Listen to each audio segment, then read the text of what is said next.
അവന് വെട്ടുകൊണ്ട് കാണുമോ?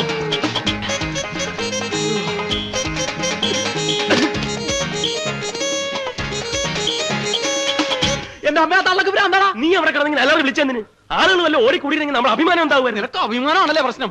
ആ തള്ളയുടെ വെട്ടങ്ങനെ എന്റെ നെഞ്ചത്ത് കൊണ്ടിരുന്നെങ്കിലാ. കൊണ്ടില്ലല്ലോ, കൊണ്ടിരുന്നേ കാണായിരുന്നു. എന്ത് കാണായിരുന്നു? എന്റെ നെഞ്ചത്ത് വെട്ടുകൊള്ളതാ. അല്ലല്ല. നീ ഇപ്പൊ ചൂടാന്ന് എന്തിനാ? നീ തന്നെയല്ലേ പറഞ്ഞു നിന്റെ മുത്തശ്ശിയാണ് വളച്ച വളയുമെന്നൊക്കെ. അങ്ങനെ പറഞ്ഞെന്ന് വിചാരിച്ച് ഒരാപത്ത് ഒരു ഓടിക്കളയാവോ? എടാ അതൊരു ആപത്താണെന്ന് ഞങ്ങൾക്ക് മനസ്സിലാവണ്ടേ? നീ അവരെ വളയ്ക്കാണെന്നല്ലേ ഞങ്ങൾ വിചാരിച്ചത്. പോടാ ചതിയന്മാരെ തെണ്ടികളെ. ഗോവിന്ദൻകുട്ടി, ഇനി എന്തായാലും നമ്മൾ പിന്മാറുന്ന പ്രശ്നമില്ല. അവൾ ഈ നാട്ടിൽ കാല് കുത്തി അന്ന് മുതൽ അവൾ നമ്മുടേതായി. ഇനി അവളെ വിവാഹം കഴിക്കുന്നത് നമ്മൾ തന്നെ ആയിരിക്കും. നമ്മളോ? നമ്മള് 3-4 പേരില്ലടാ. അതിനെന്താ? പഞ്ചപാണ്ഡവന്മാർ 4 പേരും കൂടിയല്ലേ പണ്ട് ദമയന്തിയെ കെട്ടിയത്? ദമയന്തി അല്ലടാ, കുന്തി. കുന്തിയെങ്കിൽ കുന്തി കെട്ടിയല്ലോ, അതേപോലെ ഇവളും ചെയ്യട്ടെ അല്ലേ മഹാദേവ? പോടാ.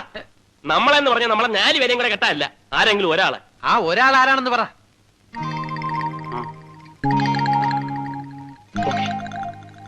നിങ്ങൾക്കൊക്കെ ബുദ്ധിമുട്ടാണെങ്കിൽ അത് ഞാൻ ഏറ്റു. അയ്യടാ, നീ അങ്ങനെ തനിച്ച് ബുദ്ധിമുട്ടണ്ട, ഞങ്ങളൊക്കെ ബുദ്ധിമുട്ടാൻ തയ്യാറാണ്. അത് തന്നെ, നമ്മളെ മെട്ടിച്ച് ഒരു 5-ാമൻ അവളെ കൊണ്ടുപോകാൻ പാടില്ല. അതുകൊണ്ട് എപ്പോഴും അവളുടെ മേലൊരു കണ്ണു വേണം. ഒരു കണ്ണോ? അതിനുവേണ്ടി ഈ 2 കണ്ണുകളും ദാനം ചെയ്തിരിക്കുന്നു. അയ്യാ, ഈ പണ്ടാരം പിടിച്ച നാട്ടിൽ ഇനി ഞാനില്ല. ഇതെന്തത് കൊള്ളക്കാര നാടാ? രാത്രി വന്നത് പോട്ടേന്ന് വെക്കാം. ഇതിപ്പോ പട്ടാ പകലല്ലേ വന്നത്, തല്ലി കൊന്ന് ചാക്കിൽ കെട്ടാൻ. എന്താ മുത്തശ്ശി, എന്തിനാ പെട്ടിയിലതൊക്കെ എടുത്തു വെക്കുന്നത്?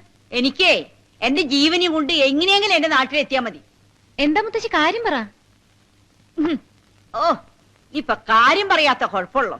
മുത്തശ്ശ, എന്താ മുത്തശ്ശ, എന്താ ഉണ്ടായേ? അവളെ ആരോ കൊല്ലാൻ വരണമാര് തോന്നിയെന്ന്. തോന്നിന്നാ? അപ്പൊ അവൻ എന്നെ കൊല്ലാൻ വന്നതല്ലെന്നാ പറയുന്നത്. സത്യം പറയാമല്ലോ, നിന്നെ കണ്ടാൽ ആർക്കും ഒന്ന് കൊല്ലണമെന്ന് തോന്നും. ഈ എനിക്ക് തന്നെ ഒരുപാട് പ്രാവശ്യം തോന്നിയിട്ടുണ്ട്. മനുഷ്യനെ എടി, കൊല്ലാൻ വന്നവനാണെങ്കിൽ പിന്നെ കൊല്ലാതെ തിരിച്ചു പോകും. അതെന്റെ മിടുക്ക്. അവന്റെ കൂമ്പ് ഞാൻ ചവിട്ടി കലക്കിയില്ലേ. ആരുടെ? എന്റെ പൊന്നു മോളെ, ഈ മുത്തച്ഛി പറയാൻ നീ ഒന്ന് കേക്ക്. ഈ നാട് ശരിയല്ല, നമുക്ക് തിരിച്ചു പോവാ. എന്താ മുത്തശ്ശി പറയണേ? തിരിച്ചു പോവാന്നോ? അപ്പൊ സേതുവേട്ടനെ പറ്റി അന്വേഷിക്കണ്ടേ, അറിയണ്ടേ? സേതുമാധവനെ പറ്റി അന്വേഷിക്കണ്ടെന്ന് അറിയണ്ടെന്ന് ആരെങ്കിലും പറഞ്ഞോ? കണ്ണൂര് ഈ നാടും തമ്മിൽ അത്ര വലിയ ദൂരമൊന്നുമില്ലല്ലോ. നമുക്ക് അവിടെ നിന്നുകൊണ്ട് അന്വേഷിക്കാം. പോരാ, സേതുവേട്ടനെ പറ്റി എന്തെങ്കിലും അറിയണമെങ്കിൽ നമ്മൾ ഈ നാട്ടിൽ തന്നെ നിൽക്കണം. മുത്തശ്ശിക്ക് ഇനി പേടിണ്ടെങ്കിൽ ഒരു കാര്യം ചെയ്തോളൂ, മുത്തശ്ശനെയും കൂട്ടി പൊക്കോളൂ. എനിക്കിവിടെ ആരും കൂട്ട് വേണമെന്നില്ല. എന്റെ ഏട്ടനെ പറ്റി അറിയേണ്ടതൊക്കെ അറിയാതെ ഞാൻ ഇവിടുന്ന് മടങ്ങുന്ന പ്രശ്നമില്ല.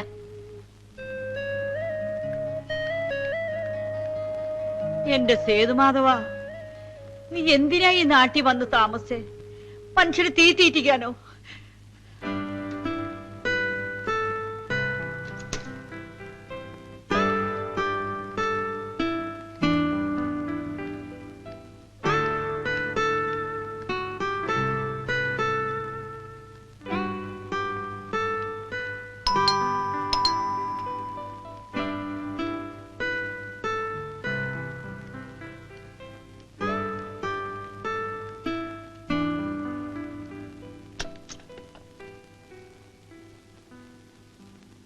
ആരാ? എന്താ? ഞാൻ കുറച്ച് ദൂരേന്ന് വരിക. കുറെ മുമ്പ് ഒരു ചെറുപ്പക്കാരൻ ഇവിടെ വന്ന് താമസിച്ചിരുന്നില്ലേ? ബോംബെക്കാരൻ, ഒരു സേതുമാധവൻ. ആ സേതുമാധവൻ എന്റെ ഏട്ടനാ. സേതുവിന്റെ സിസ്റ്റർ. മായ എന്നല്ലേ പേര്? അതെ. വരും മോളെ, അകത്തേക്ക് വരും.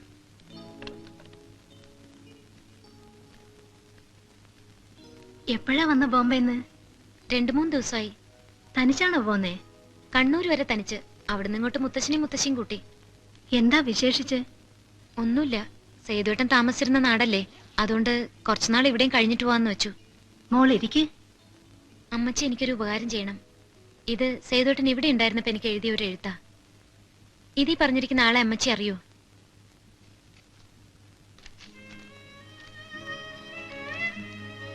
പ്രിയപ്പെട്ട മായ, അമ്മ എന്നെ തിരക്കാറുണ്ടോ? ഞാൻ എവിടെയാ, എന്താ വരാത്തതെന്നൊക്കെ ചോദിക്കാറുണ്ടോ? നമ്മുടെ അമ്മയെ പോലെ ഒരമ്മ ഇവിടെയുണ്ട്. മകനെ ഓർത്ത് കണ്ണീരൊഴുക്കുന്ന ഒരമ്മ. അമ്മയെ പൊന്നുകൊണ്ട് പൊതിയാൻ, നോട്ടുകെട്ടുകൾ കൊണ്ട് തുലാഭാരം നടത്താൻ ഒരുങ്ങിയിറങ്ങിയവനാണ് അമ്മയുടെ മകൻ. ആ മകനോട് പറയാൻ ഞാനും മറന്നു, അമ്മയെ സ്നേഹം കൊണ്ട് പൊതിയാൻ. സ്നേഹം കൊണ്ട് തുലാഭാരം നടത്താൻ.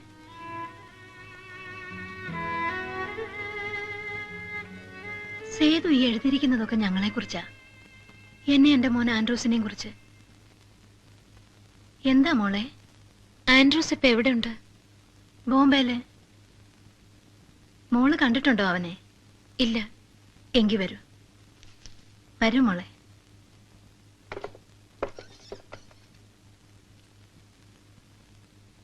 ഇതാ ആൻഡ്രൂസിന്റെ മുറി. സേതു താമസിച്ചിരുന്നതും ഇവിടെയാ.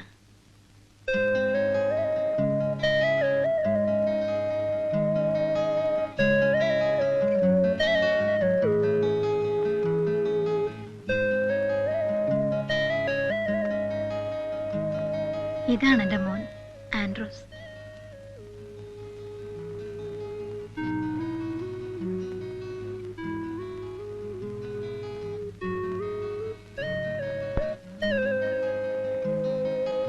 ആൻഡ്രൂസിനെ കൂടാതെ ഏട്ടന് വേറെ ആരെങ്കിലും ഫ്രണ്ട്സ് ഇവിടെ ഉണ്ടായിരുന്നോ? ഇവിടെ അങ്ങനെ സേതുവിന് ഫ്രണ്ട്സ് ഉള്ളതായിട്ട് അറിയില്ല. ലൈബ്രറി പോകും ദിവസവും. അവിടുന്ന് വന്ന മുറി അടച്ച ഒറ്റ ഇരിപ്പാ. ദേ ആ പുസ്തകങ്ങളും പെട്ടിയും ബാഗും ഒക്കെ സേതുവിന്റെയാ.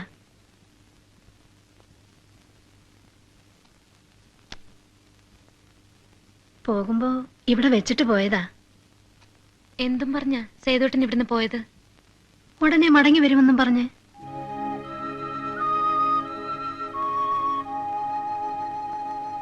എന്താ മോളെ?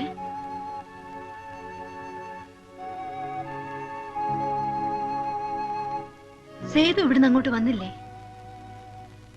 ഇല്ല. പിന്നെ സേതുട്ടൻ മരിച്ചു അമ്മച്ചി.